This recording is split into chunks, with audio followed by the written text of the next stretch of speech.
Gracias, Padre. Gracias por tu presencia y tu obra. Entonces estoy feliz. Randy decía que cuando él estaba muy feliz y muy emocionado, él no estaba feliz, sino feliz. Entonces yo estoy feliz. Gracias por todos los que están aquí presenciales y los que también están conectados. Estoy viendo esta lista, tú ya la mencionaste. Qué bendición de tener de tantas naciones y de tantas iglesias y a nivel nacional también. Bienvenidos a todos, a nuestra familia de la fe. Y esperamos que puedan recibir mucho y de lo que reciban, que puedan impartir, ¿cierto? Ese es el propósito del Señor, es su diseño. Bueno, me han pedido que cuente un poco de nuestra historia, Y ojalá lo pueda resumir. A ver, ¿cuántos minutos tengo? Ya, listo. Lo he llamado nuestra historia, Randy McMillan y Marcela Arboleda, porque comenzó desde antes de conocernos, cuando él ya estaba en la universidad y yo estaba acá, en situaciones de mi vida muy difíciles que aún no conocía del Señor, aunque venía en una búsqueda muy grande en mi vida. Sin embargo, en medio de todo esto hay un llamado en mi vida personalmente desde aquí de Cali.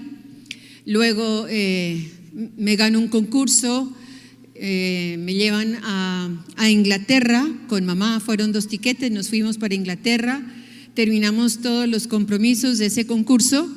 Y luego nos fuimos a Holanda, y ahí en Holanda el Señor pone a un varón de Dios para que me comparta.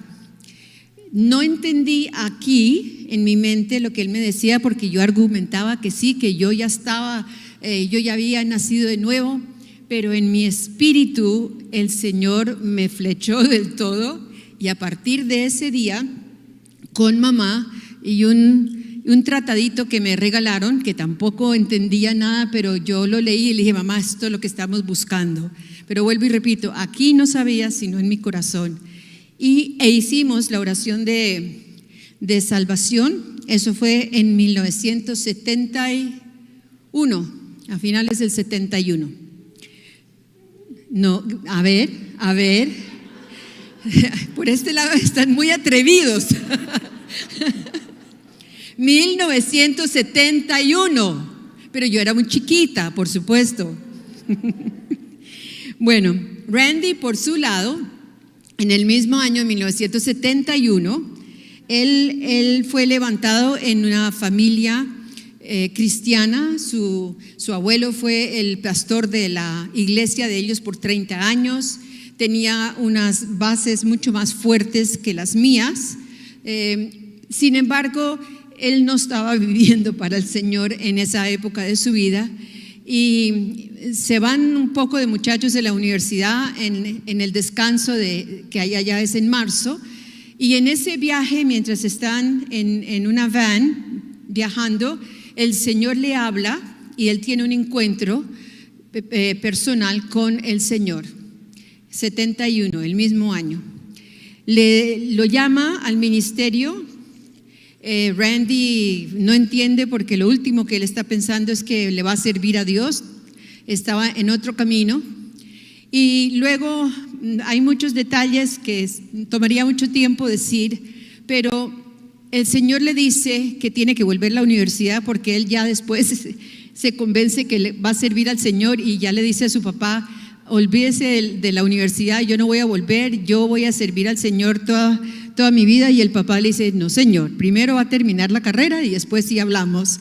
Entonces el Señor lo vuelve a llevar a la universidad, y Randy peleando y dice: ¿para qué me vuelves a traer? Y el Señor le dice: porque voy a llevar a la que va a ser tu esposa allí donde tú estás. Entonces lo pone a ayunar, que él no sabía que era ayunar, y además ayunar por 40 días, y le dice: ¿por qué estoy ayunando? Y le dice: para sacar a la que va a ser tu esposa de sus circunstancias, de su vida en este momento. Finalmente nos conocemos en el 73. Él no sabe de dónde vengo, yo no le dije de dónde venía, oí el testimonio de él. Habla mucho del mundo espiritual y los encuentros que él tiene con estas condiciones demoníacas, porque él estaba muy entregado a las drogas. Y como yo no creía en eso, me le acerqué, me le presenté, pero como hablaba inglés, pues él no sabía yo de dónde venía, y le dije: yo quiero saber más de eso porque yo no creo en el diablo, yo no creo en nada de esto. Y así fue que nos conocimos. Pero el detalle era que ya el Señor, unos días antes, en la cafetería de la universidad, me había señalado y le había dicho a él: esa es la que va a ser tu esposa, pero no le vas a decir, porque todavía estoy trabajando con su corazón. Bueno, hablamos, nos volvimos muy amigos, sobre todo porque él había perdido español 2 veces en la universidad en 2 semestres, entonces ya sabía que yo hablaba español, y empecé a ayudarle pues a ver si pasaba y a decirle al profesor que de verdad sí había estudiado. Nos comprometimos al poco tiempo de conocernos, y el Señor ya nos había llamado a cada uno, y a él le había dicho que iría a un país de habla hispana. Imagínense, habiendo perdido español en 2 semestres de la universidad. El sentido del humor del Señor. Y bueno, oramos, acá llegamos a Cali, recién graduados de la universidad. Bueno, él se había graduado primero, esperó a que yo me graduara, y nos vinimos para acá felices a hacer la obra del Señor, pensando que íbamos a abrir un instituto bíblico, y le íbamos a enseñar a toda la ciudad y a todos los pastores de la ciudad, unos muchachos recién salidos de la universidad, ¿no?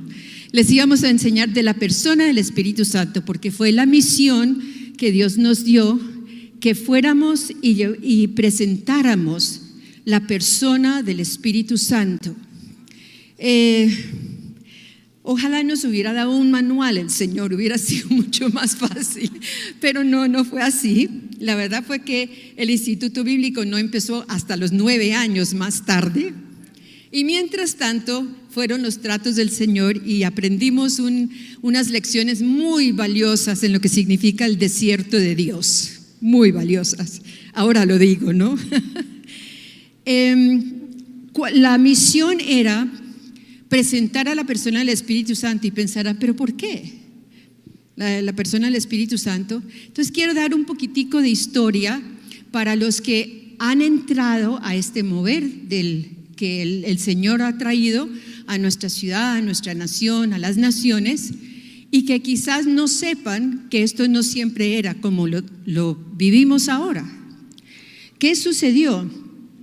Que en la historia de la iglesia, después de la venida de Jesucristo a la tierra, después de lo que llamamos nosotros Pentecostés, el derramamiento del Espíritu Santo, oficialmente cuando el Espíritu Santo viene y hay ese derramamiento, que es cuando en la Biblia se está refiriendo a los que fueron al aposento alto, estaban esperando la promesa que el Padre había dado, que enviaría su Espíritu. Hay derramamiento del Espíritu Santo, hay poder, hay fuego, comienzan a orar en lenguas, y a partir de allí se cumple la promesa del Padre de enviar al Espíritu Santo. Comienza la iglesia de Jesucristo del Nuevo Testamento, se cumple la promesa que Padre había dado, que daría un pacto nuevo y mejor que el que anteriormente se había dado. Y además de eso, que vemos el cumplimiento, empieza lo que se llama la dispensación del Espíritu Santo. ¿Qué quiero decir con esto? Que lo que llamamos Antiguo Testamento, los patriarcas, esa era la dispensación del Padre. Cuando nace Jesús y viene al mundo, es la dispensación del Hijo. Pero recuerden que Él les dijo a sus discípulos: es necesario que me vaya para que venga la promesa del Padre, el Espíritu Santo. ¿Por qué? Para poder vivir dentro de cada uno de nosotros, morar su presencia en cada uno de sus hijos que nacen de nuevo del Espíritu de Dios. Y ese es el tiempo en el cual estamos viviendo nosotros, pero resulta que siglos después, ese fuego, ese avivamiento, todo lo que empezó con la primera iglesia, se va opacando por muchas tradiciones religiosas. Y la verdad es que el avivamiento de hoy puede convertirse en una tradición religiosa de mañana si no somos sensibles al mover del Espíritu Santo y lo que nos sigue dando. La importancia de conocerlo a Él. Nuestra misión era presentar a la persona al Espíritu Santo. Y en la historia de la iglesia cristiana vemos que coincidió cuando estudiamos, hoy en día ya los colegios no enseñan la historia, pero cuando coincide una época de la historia que se llama el oscurantismo, eso afecta toda la cultura de las naciones, afecta la literatura, afecta el arte, afecta las religiones, afecta todo, oscurantismo. Habían perdido la noción y la relación con Dios. Y cuando eso sucede, entonces un monje tiene la revelación, leyendo la Biblia, y tiene la revelación que la salvación no es por obras, sino por gracia. Ese monje, que se llamó Martín Lutero, comienza entonces a Dios a traer al mundo y a su iglesia una revelación fresca que ya la había derramado con el Espíritu Santo y cuando Jesús estaba sobre la tierra. Y trae nuevamente y comienza a restaurar en la historia de la iglesia estas verdades que se habían opacado, que ya no se conocían. Y comienza, para darles una idea, con Martín Lutero, la iglesia vuelve a conocer, digo vuelve, no son los mismos porque en un comienzo sabían de la salvación.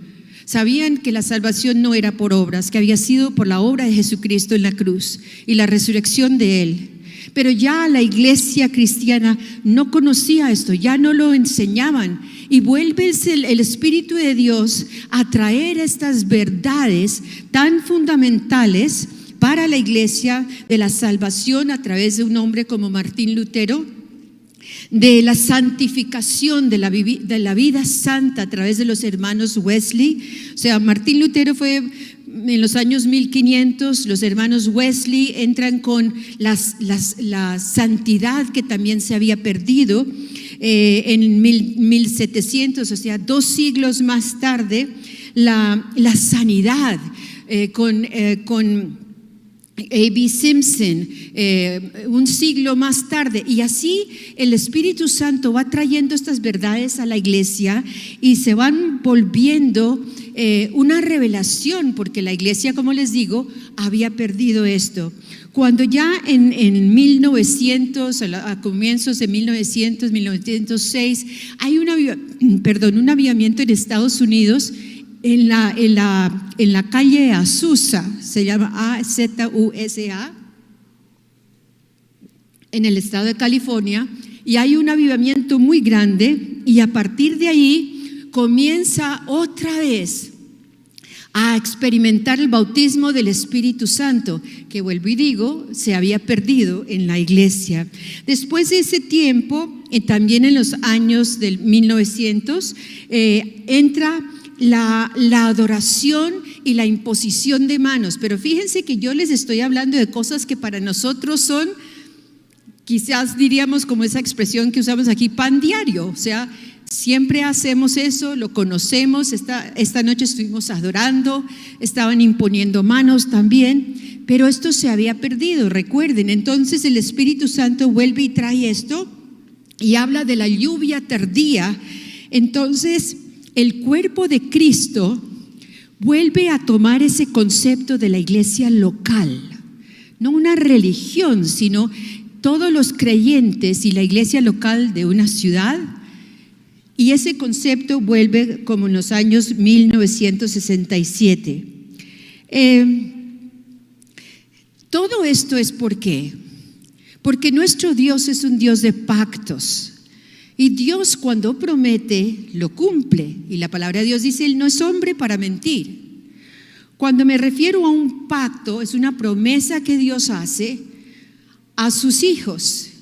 Un pacto tiene 2 partes: el que promete que lo va a dar y el que promete también su parte para que se pueda cumplir lo que el otro está prometiendo. Dios prometió que habría un nuevo y un mejor pacto que el antiguo. Y ese pacto estaba ya profetizado por Jeremías, cuando dice, Jeremías era del Antiguo Testamento, no había venido Jesucristo, tampoco el Espíritu Santo, pero ya el profeta estaba hablando de la promesa del Padre y dice, este es el pacto que haré con mi pueblo de Israel. Oigan los verbos: pondré mi ley en su mente y la escribiré en su corazón. Pues yo no sé cómo hará Dios para escribir, porque no puede coger un lápiz o un bolígrafo y abrirme y escribir en mi corazón. Obviamente está hablando de una condición espiritual. Dice que lo va a escribir en mi mente poner en mi mente y escribir en mi corazón. Eso es una promesa. Y lo lindo, y yo seré su Dios y ellos serán mi pueblo. Entonces, cuando hay el derramamiento del Espíritu Santo, esta palabra se cumple. Hay un nuevo y un mejor pacto. Y ese día estamos viendo que la fidelidad de Dios, aunque pasaron siglos, pero la fidelidad de Dios se dio. Entonces, ¿por qué estoy contando esto de la historia, la restauración de estas verdades? ¿Por qué es importante para nosotros? Bueno, yo les voy a contar, cuando Randy y yo llegamos a Colombia en 1976, y no quiero oír ningún sonido, no, estamos cumpliendo 45 años desde que empezó la misión, gloria al Señor, por su gracia, su misericordia y su gran amor, aleluya.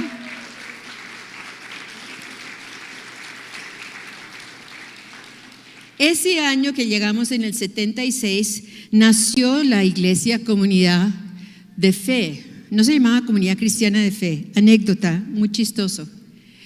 Un día, ¿cómo se dice? Brother-in-law, mi cuñado nos había dicho, bueno, yo tengo una oficina, no la estoy usando, si ustedes la quieren usar para lo que necesiten allá del ministerio, y nosotros felices, nos sentíamos importantísimos. No teníamos sino, para los jóvenes que no conocen qué es eso, cassettes, que era como se grababa la música, y teníamos libros y cassettes. Eso era lo único que teníamos. Y nuestro teléfono estaba, y tampoco ustedes conocen lo que es un directorio telefónico, no virtual, sino que era impreso de papel. Así era que se buscaban los teléfonos. Entonces, un día nos llaman y nos dicen, ¿esta es la Comunidad de Fe? Sí, con mucho gusto, que se les ofrece, y nosotros emocionados. Y me dicen, ¿ustedes ahí lavan vestidos de novia? Vestidos de novia, claro, porque creían que era una comunidad de monjitas que lavaban todas estas ropas finas. Entonces dijimos, vamos a agregarle un nombre, Comunidad Cristiana de Fe. Bueno, Comunidad Cristiana de Fe. Entonces nace en 1976. Pero cuando nosotros llegamos aquí, la condición de la iglesia en general en nuestra nación, pues vinimos con mucha fe, como somos los jóvenes, y listos para hacer todo lo que Dios quería que hiciéramos. Y yo empecé a invitar las esposas de los pastores para que vinieran y tomáramos un cafecito, un té, y sí, me confirmaban y yo tenía todo listo y nadie aparecía. Al mes entrante lo volví a hacer y nadie aparecía. Y toda la situación era así porque el concepto de unidad, eso no existía. El concepto de ayudarse mutuamente una congregación a otra, eso no existía. Existía mucha rivalidad, existía temor, existían envidias, y fuimos aprendiendo poco a poco y no entendíamos por qué era así, pero esa era la realidad. Entonces, la misión, ¿cuál era? Presentar a la persona del Espíritu Santo. Y les quiero decir que aunque había denominaciones que creían en la persona del Espíritu Santo, pero era más una creencia intelectual y no era una vivencia. Entonces ya orando, Randy y yo decíamos, ¿cómo hacemos para alcanzar a las personas? Por ejemplo, Randy estaba aprendiendo español. Entonces, él le había gustado mucho oír las prédicas de un cierto pastor de la ciudad. Y este gringo, si lo conocieran, era alto y total gringo. O sea, él no pasaba por latino para nada. Y se sentaba en la última banca de esa iglesia. Más o menos la tercera vez que fue, se le acerca el pastor muy bravo y le dice: ¿usted quién es? Le dice: yo soy fulano de tal. Claro que no le entendió el nombre, Randy McMillan, y con ese acento pues. Y le dice: ¿usted qué hace aquí? Pues es que me gusta oírlo predicar. ¿Usted es miembro de aquí? No, pastor, no vuelva. Eso era Cali. Así era, porque no entendían. Si no eras miembro, tú estabas espiando, ¿qué estabas haciendo? O sea, había mucho temor en ese sentido. Y comenzamos a desarrollar relaciones con los pastores, conocernos mutuamente. Y pues nosotros éramos locos para ellos, porque inclusive Randy fue fundador de la Asociación de Pastores aquí en Cali, y cuando ya empezamos con esto del Espíritu Santo y el mover del Espíritu Santo y el bautismo del Espíritu Santo y las lenguas y liberación, fueron a la casa y le pasaron una carta a Randy en que lo echaron de la asociación. Afortunadamente, el corazón de Randy era tan grande que a él nada lo ofendía. Y así vivimos hasta que poco a poco fuimos entendiendo, digamos, espiritualmente a qué habíamos venido, a dónde estábamos. Y comenzó un despertar a través de los seminarios que teníamos cuando empezamos a enseñar de lo que eran las diferentes clases de oración, los simposios de adoración. Ese mismo pastor que le había dicho que no volviera, estaba en el 85, estábamos planeando el primer simposio de alabanza y adoración. Éramos los directores latinoamericanos para el simposio. Entonces fuimos y le presentamos, porque él estaba de presidente de la asociación. Y él dijo: ¿van a hacer qué? Alabanza. Adoración, menos. ¿Por qué? Porque en ese entonces se usaban los himnarios, que son unas piezas bellísimas, también inspiradas, pero un poco, digamos, religioso, era rutinario. No tenían instrumentos en las iglesias, un órgano sí, de pronto un piano, pero nada de esto. Esto era más vale sacrilegio. Eso no se conocía, no entendían. Entonces él dijo: bueno, pues nos creyó y dijo: sí, lo voy a aceptar y lo vamos a publicar. A los 2 días nos llamó y dijo: no voy a decir nada. Además, le voy a prohibir a toda la congregación que vaya, que asista. Pues hicimos el simposio porque el Señor nos dijo, y recuerden que no había ni computadores, no había nada, todo se enviaba por correo. Y comenzaron a contestar los formularios que mandábamos y llegaba por correo. Se preguntaba: ¿qué instrumento tocas? Va a haber talleres. Yo toco el pandero, yo toco las castañuelas. De pronto uno decía guitarra, pero en la iglesia cristiana en general, por lo menos en Colombia, no había todavía esa cultura, porque no se usaban instrumentos. Entonces no conocían. Pero hicimos los simposios y fue la cosa más gloriosa lo que Dios trajo a nuestra nación. Fuimos a muchas naciones, estuvimos en Perú, lindísimo. Todos esos años, por muchos años, se retomó en el 2000 para que una generación nueva conociera todo acerca de la presencia de Dios a través de los instrumentos, de los fluires, de la intercesión. Bueno, entonces tantas cosas enseñábamos de quién era el Espíritu Santo, los dones del Espíritu Santo. ¿Por qué dones? ¿Por qué los 5 ministerios de Jesucristo? ¿Qué quiere decir oír la voz de Dios? ¿Qué quiere decir ser guiado por el Espíritu Santo? Bueno, y los que son de nuestra iglesia y conocen nuestro Instituto Bíblico de Entrenamiento y Liderazgo, son cursos que damos justamente para ser sensibles y proféticos. Cuando hicimos quisimos traer un apóstol y profeta a la ciudad y tener un presbiterio, eso se reunieron todos los pastores con Randy y para preguntarle un día entero en un hotel para preguntar eso qué era, y finalmente decidieron todos, no lo vamos a hacer. Entonces le dijeron, ¿usted lo puede hacer? Dijo, no. El Señor me dijo que para esto vamos a estar todos de acuerdo. Gracias a Dios, al año entrante estuvieron de acuerdo y vinieron Bill Hammond, Cindy Jacobs, y eso fue glorioso. O sea, 45 años más tarde, ustedes ven lo que es hoy en día la Iglesia de Jesucristo en Colombia, y yo diría, ha habido bastante cambio, ¿sí o no? Por el Señor. Vigilias unidas de oración. Recuerdo la primera vez cuando la Policía Metropolitana de Cali, ellos nos llamaron a nosotros porque el coronel era cristiano y él nos dijo, el Señor me dio una visión, nos llamó a varios pastores de la ciudad, me dio esta visión, me dio esta estrategia y empezamos con todas las iglesias de la ciudad por 12 semanas seguidas a ir a unos puntos estratégicos y orar por las noches. Eso fue glorioso, pero eso es uno de los muchas expresiones de cómo Dios ha dirigido a través del Espíritu Santo y lo que ha sido el derramamiento de su Espíritu en nuestra nación.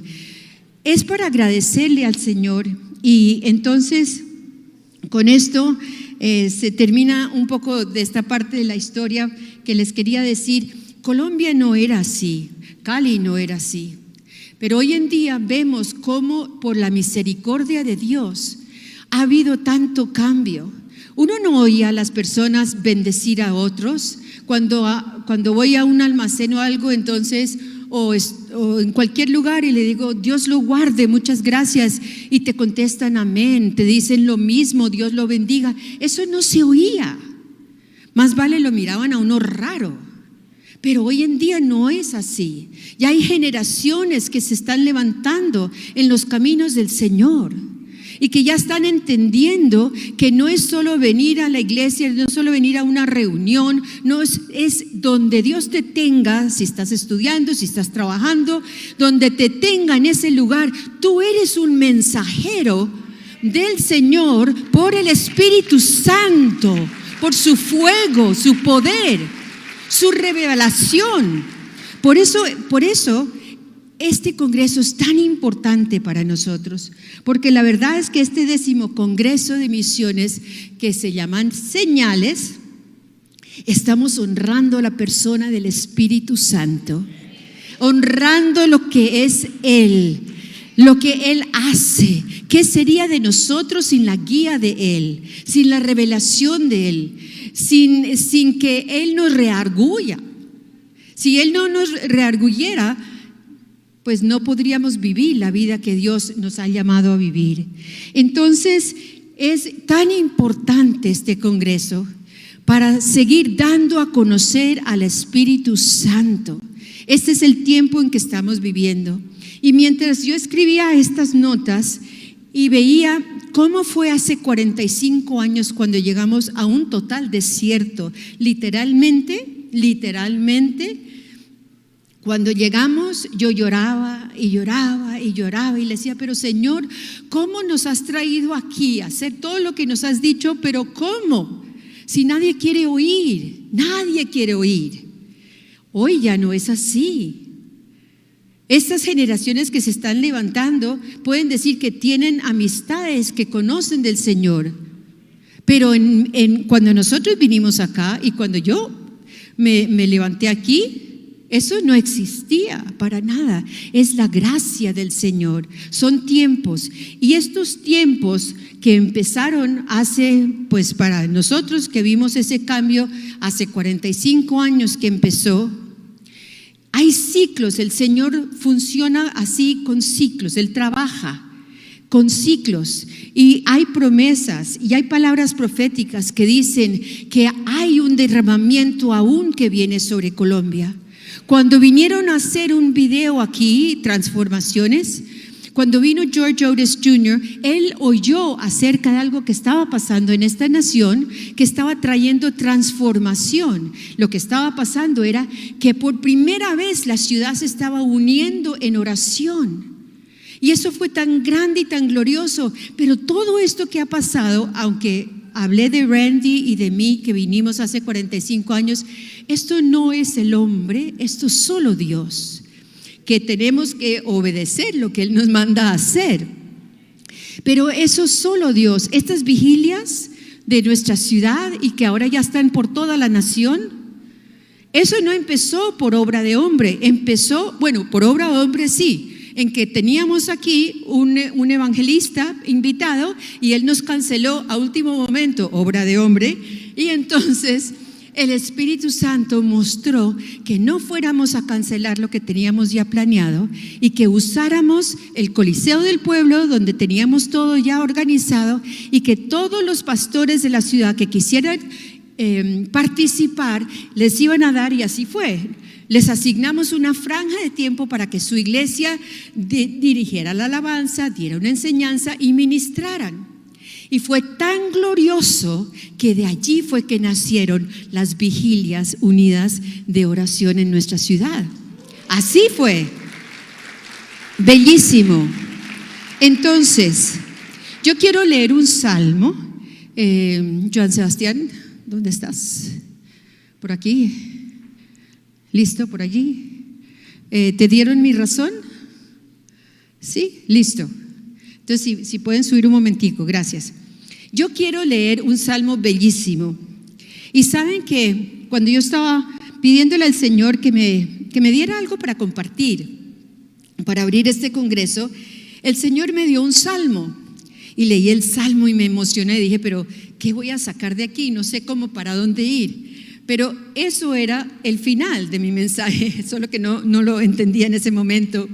Y quiero leer ahora este salmo, y después del salmo, quiero que podamos, sí, gracias, quiero que entonces podamos cantar y declarar una alabanza. Me van a proyectar aquí el salmo, ¿dónde estás, salmo? Sí, es que está detrás de mí. Yo quiero tenerlo aquí para poderlo leer. Un momentico, aquí está. Este salmo es el 105. Hay una traducción muy linda, pero todavía no está en español por completo, que se llama la traducción de pasión, de la pasión. Eso lo hay en inglés y tampoco está completo. Pero entonces lo que yo hago es que cuando me gusta una traducción, entonces yo lo cojo en inglés, lo paso al traductor, me lo pone en español y aquí está, voilà, la traducción del Salmo 105. El título en la Biblia dice: Maravillas de Jehová a favor de Israel. Este mismo salmo, después en el libro de Crónicas, lo comentan. Crónicas quiere decir los sucesos, lo que le pasó a ciertas personas. Habla mucho del rey David y de otros. Y citan nuevamente este mismo salmo. Pero miren lo que dice, y yo lo que quiero es que todos, en voz alta, ¿ya está proyectado? Sí, perfecto. Quiero que todos lo estemos declarando en voz alta. ¿Listos? Y a medida que lo declaramos, yo creo que lo vamos a creer, porque esto es, digamos que esto es el diseño de Dios, de cómo Él quiere que vivamos. Y por supuesto, este congreso es exactamente esto. ¿Listos? Salmo 105 del 1 al 15 es lo que vamos a leer. Tiene ahí Crónicas, porque esa es la porción en Crónicas 16 que se refiere y cita también este salmo. ¿Listos? Adelante. No, todos a la vez, juntos. Adelante. Dale gracias a Dios por todas las cosas gloriosas que ha hecho.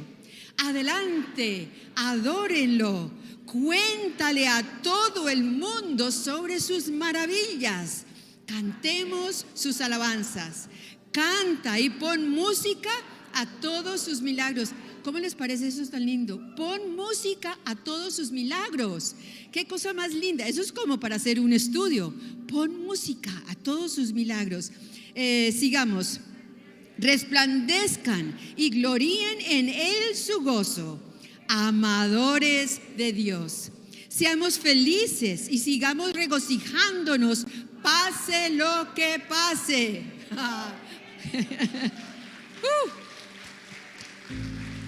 Busca más de su fuerza, busca más de él. Busquemos siempre la luz de su rostro.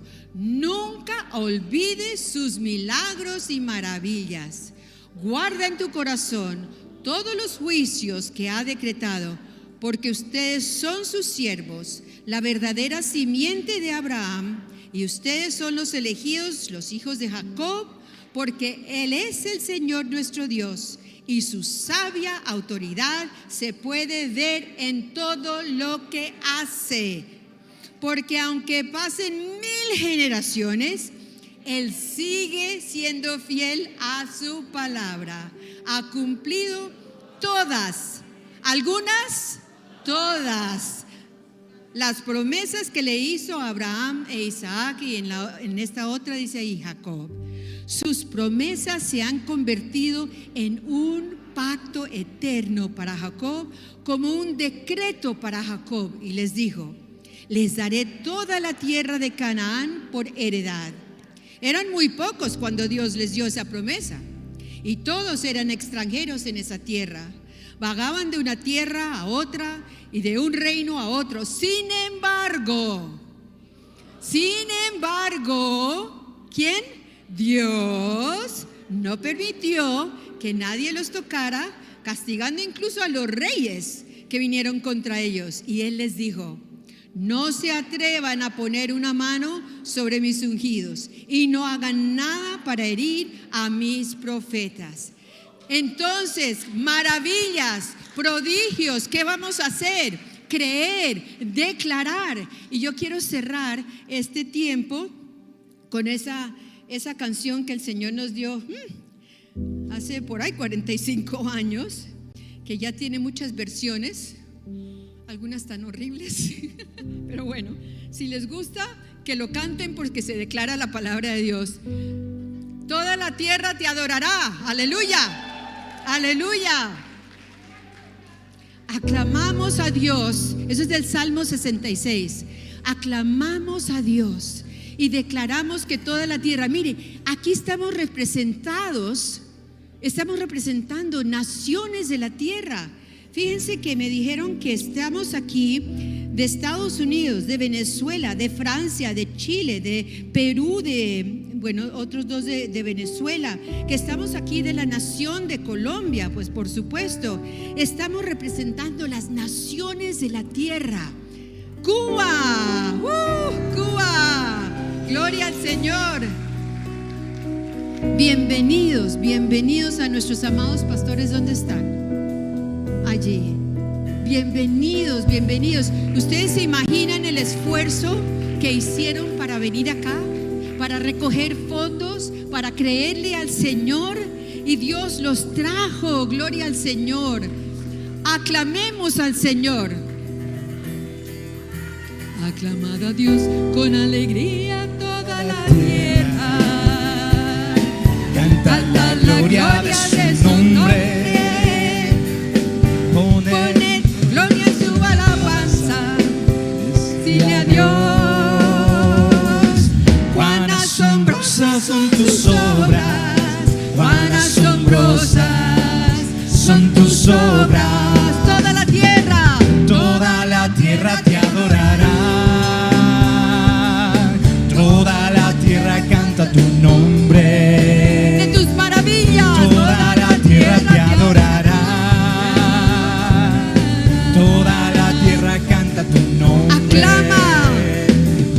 Aclamad a Dios con alegría toda la tierra. Cantad la gloria de su nombre. Poned gloria en su alabanza. Dile a Dios. Cuán asombrosas son tus obras. Cuán asombrosas son tus obras. Toda la tierra te adorará.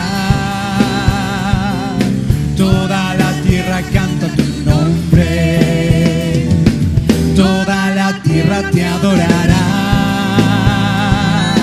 Toda la tierra canta tu nombre. Toda Asia te adorará. Y toda Asia canta tu nombre.